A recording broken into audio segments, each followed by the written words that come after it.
काली और गोरी बहू की कहानी। रचना के दो पुत्र थे।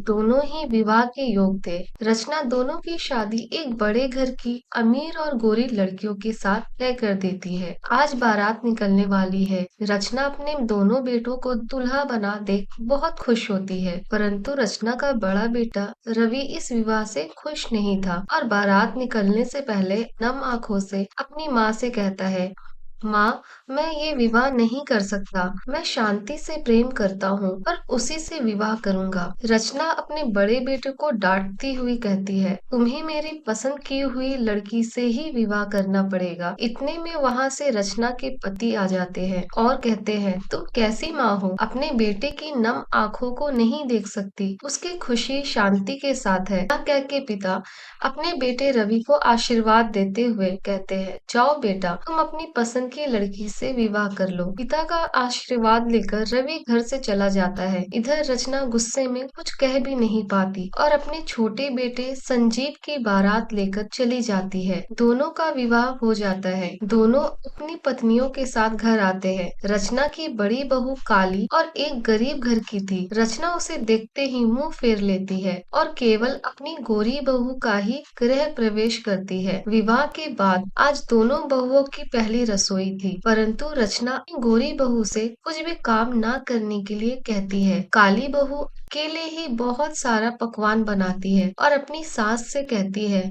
माँ, ये सारे पकवान खास आपके लिए बनाए हैं।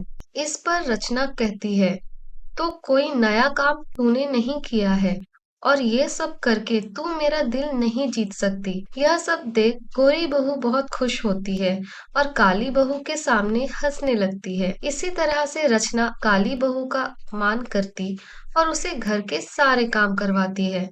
एक दिन रचना अचानक बीमार पड़ जाती है और उसे एक ऐसी बीमारी होती है जो उसके पास रहने वाले व्यक्ति को भी हो सकती है। डॉक्टर रचना के पति से कहते हैं, इनको एक अलग कमरे में रखकर इनसे दूर रहे।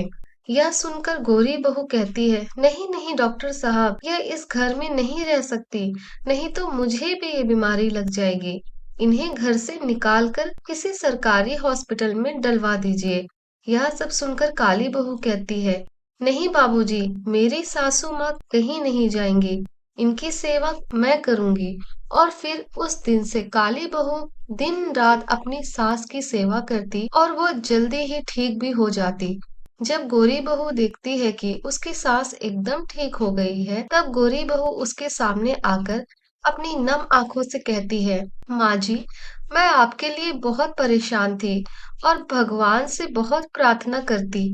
आज आप मेरी प्रार्थना से ठीक हो गई हैं। यह सुनकर रचना कहती, चुप रहो, अब मेरी आंखें खुल गई है।